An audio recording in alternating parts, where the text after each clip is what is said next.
Hello जय हिंद साथियों, स्वागत है आप सभी का टीडीएम क्लासेस पे। मैं तिलक आप लोगों का स्वागत करता हूं आज के इस नए टॉपिक प्रस्ताव के प्रकार, यानी कि आज हम प्रस्ताव क्या होता है, प्रस्ताव कितने प्रकार के होता है, कौन से प्रस्ताव कब लाया जाता है, उन सारी चीजों के बारे में विस्तार से चर्चा करूंगा।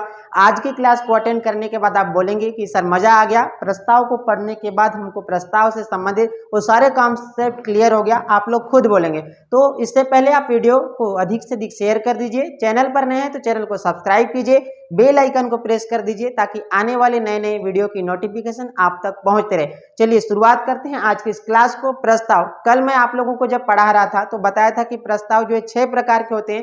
पहला जो प्रस्ताव होता है धन्यवाद प्रस्ताव होता है, दूसरा प्रस्ताव होता है कौन सा, निंदा प्रस्ताव, उसके बाद अविश्वास प्रस्ताव, फिर विश्वास प्रस्ताव, स्थगन प्रस्ताव, फिर मैं बताया था आपको ध्यानाकर्षण प्रस्ताव। उनसे जुड़े जो व्याख्या होंगे, उनसे जुड़े जो विस्तार पूर्वक जो बिंदु होंगे, उन सभी चीजों के बारे में आज की इस वीडियो में आपके साथ चर्चा करूंगा। तो आप लोग वीडियो को अधिक से अधिक शेयर कर दीजिए, चैनल पर नए हैं तो सब्सक्राइब कीजिए, बेल आइकन को प्रेस कीजिए। चलिए शुरुआत करते हैं कि धन्यवाद प्रस्ताव होता क्या है, कब लाया जाता है, उन सारी चीजों के बारे में आप लोगों को बताऊंगा। आप लोग बस वीडियो के साथ बने रहिए, नोटबुक पेन अपने साथ रखिए और नोट करते जाइए ताकि आप लोगों के पास एक बेहतरीन समझ के साथ साथ बेहतरीन नोट्स भी रहे जो आपको रिवीजन के समय काम आएगा। क्लियर है? तो शुरुआत करते हैं धन्यवाद प्रस्ताव। देखिए धन्यवाद प्रस्ताव कौन लाता है, सबसे पहले तो धन्यवाद प्रस्ताव होता क्या है उसको समझेंगे। धन्यवाद प्रस्ताव मंत्रिमंडल द्वारा लाया जाता है, यानी कि सरकार के द्वारा धन्यवाद प्रस्ताव लाया जाता है। जो अनुच्छेद 87 आप सभी जानते हैं कि भारतीय संविधान का अनुच्छेद 87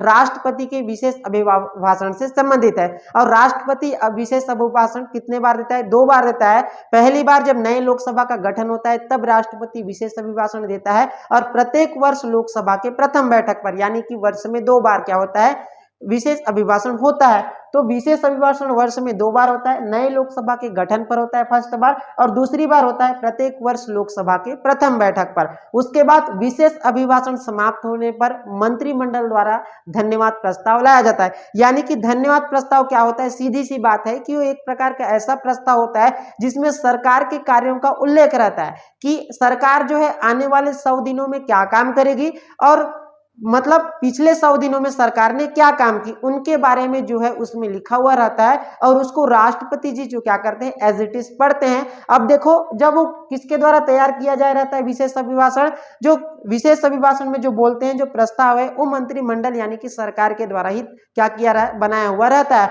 उसी को राष्ट्रपति जी क्या करते हैं विशेष अभिभाषण में बोलते हैं। यानी कि सीधा सा मतलब ये हुआ कि सरकार के कार्यों की क्या होती है उसमें, मतलब सरकार ने जो जो कार्य किया है उसको लिखा हुआ रहता है, उसी को राष्ट्रपति जी बोलते हैं। तो उसको क्या होता है, खुश होकर क्या करता है जो मंत्रिमंडल या सरकार रहता है, यानी कि राष्ट्रपति जी क्या करते हैं सरकार के कार्यों की सराहना करते हैं। क्योंकि सराहना इसलिए मैं बोल रहा हूं क्योंकि उसको तैयार कौन किया रहता है, मंत्रिमंडल या सरकार ही किया रहता है, और जो खुद के बारे में लिखे रहेगा वो अच्छी चीजों को ही लिखे रहेगा।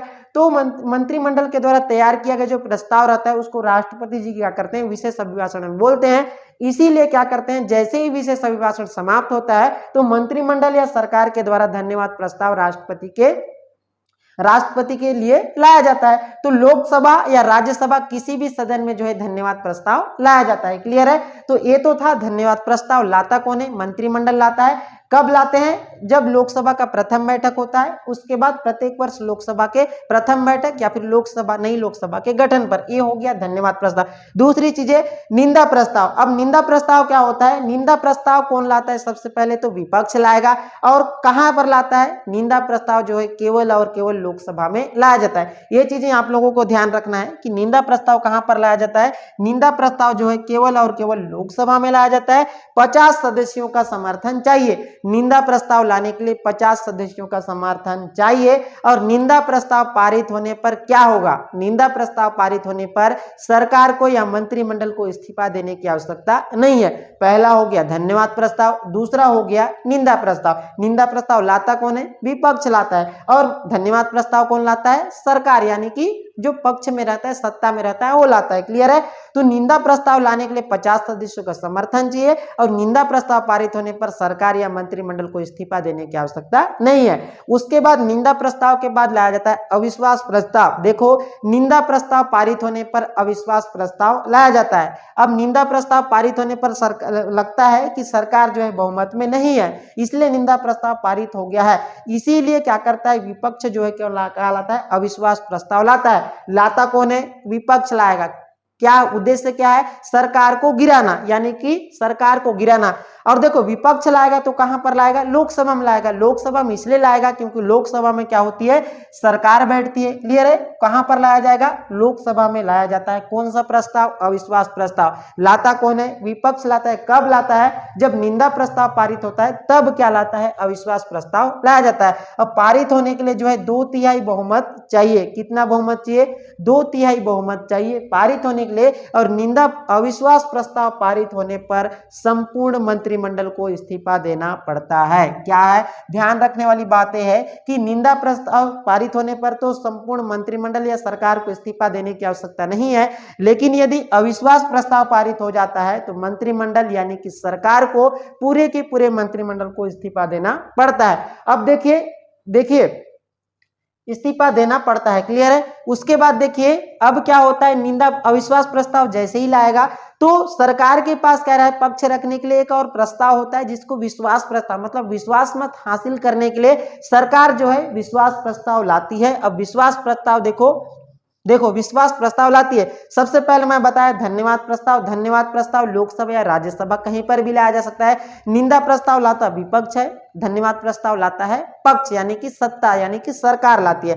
दूसरी चीज, निंदा प्रस्ताव विपक्ष लाता है, 50 सदस्यों को समर्थन चाहिए। निंदा प्रस्ताव पारित होने पर इस्तीफा देने की आवश्यकता नहीं है, लेकिन अविश्वास प्रस्ताव यदि पारित हो जाता है तो सरकार या फिर संपूर्ण मंत्रिमंडल को इस्तीफा देना पड़ता है। क्लियर है? उसके बाद विश्वास प्रस्ताव। विश्वास प्रस्ताव लाने का मुख्य उद्देश्य होता है कि सरकार को गिराने से बचाना। अविश्वास प्रस्ताव लाने का उद्देश्य होता है सरकार को गिराना, विश्वास प्रस्ताव लाने का मुख्य उद्देश्य होता है सरकार को गिरने से बचाना। अब लाता कौन है? प्रधानमंत्री या फिर पूरे के पूरे मंत्रिमंडल क्या करते हैं, विश्वास प्रस्ताव लाते हैं। विश्वास प्रस्ताव पारित होने पर यह पता चलता है कि सरकार बहुमत में है। क्या पता चलता है? विश्वास प्रस्ताव जैसे ही पारित होता है, जैसे पारित होता है तो पता चलता है कि सरकार जो है बहुमत में है।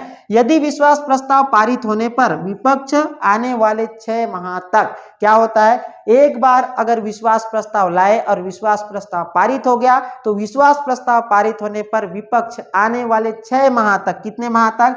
आने वाले 6 महीने तक जो है अविश्वास प्रस्ताव सरकार के खिलाफ नहीं ला सकता। इन चीजों को भी आप लोगों को ध्यान में रखना है। तो क्लियर हो गया विश्वास प्रस्ताव क्यों लाया जाता है? सरकार को गिरने से बचाने के लिए। और विश्वास प्रस्ताव लाने से यह पता चलता है या फिर विश्वास प्रस्ताव पारित होने से यह पता चलता है कि सरकार जो है बहुमत में है। क्लियर है? और एक बार विश्वास प्रस्ताव पारित हो जाता है तो आने वाले 6 महीने तक विपक्ष जो है अविश्वास प्रस्ताव नहीं ला सकता। क्लियर है? उसके बाद लाया जाता है स्थगन प्रस्ताव। क्लियर है? उसके बाद कौन सा उद्देश्य क्या है स्थगन प्रस्ताव लाने का? लोक महत्व के ऐसे मुद्दे जो क्या होते हैं, तत्कालिक घटनाओं पर आधारित होते हैं और जो अविलंबनीय होते हैं, मतलब लोक महत्व के ऐसे मुद्दे जिन पर लेट नहीं किया जा सकता, जिन पर देरी नहीं किया जा सकता, तुरंत एक्शन लेना रहता है, ऐसे जो तत्कालिक घटनाएं होती है उन पर चर्चा करने के लिए जो है स्थगन प्रस्ताव लाया जाता है। क्लियर है? और स्थगन लाने के लिए लोकसभा अध्यक्ष की अनुमति की आवश्यकता होती है।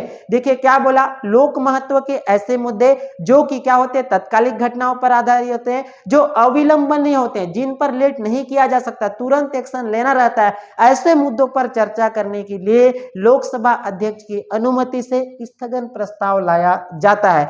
और एक समय में एक ही विषय पर स्थगन प्रस्ताव लाया जा सकता है। क्लियर है? तो स्थगन प्रस्ताव क्या होता है? लोक महत्व के ऐसे मुद्दे जो तत्कालिक घटनाओं पर आधारित होते हैं, जिन पर विलंब नहीं किया जा सकता, और इनको लाने के लिए लोकसभा अध्यक्ष की अनुमति की आवश्यकता होती है, और लाने के लिए 50 सदस्यों का समर्थन चाहिए। क्लियर है? ये तो था स्थगन प्रस्ताव। उसके बाद होता है धन्यवाद प्रस्ताव। धन्यवाद प्रस्ताव भी लोक महत्व के ऐसे मुद्दे जो कि वर्तमान, भूत और भविष्य पर आधारित होते हैं, ऐसी घटनाओं पर चर्चा करने के लिए कौन सा प्रस्ताव लाया जाता है? ध्यानाकर्षण प्रस्ताव लाया जाता है। ये तो था प्रस्ताव। जितने कितने प्रकार के होते हैं? 6 प्रकार के जो प्रस्ताव होते हैं उसको मैं हूबहू आपके सामने लिख दिया हूं और इन्हीं में से आपको एग्जाम में जो है कंटेंट के रूप में देखने को मिलेगा। एग्जामिनर जो है इन्हीं में से जो है आप लोगों को प्रश्न उठाता है और एग्जाम में इसी प्रकार के प्रश्न देखने को मिलता है। तो प्रस्ताव के प्रकार बताया 6 प्रकार का होता है। धन्यवाद प्रस्ताव, दूसरा होता है निंदा प्रस्ताव, अविश्वास प्रस्ताव, फिर विश्वास प्रस्ताव,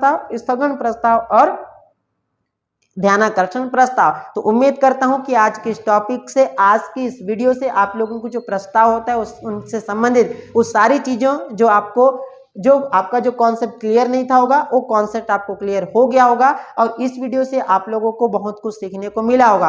तो अगर वीडियो अच्छा लगा होगा तो वीडियो को अधिक से अधिक शेयर कर दीजिए। चैनल पर नए हैं तो चैनल को सब्सक्राइब कीजिए, बेल आइकन को प्रेस कीजिए। मिलते हैं एक नए टॉपिक के साथ। Thank you.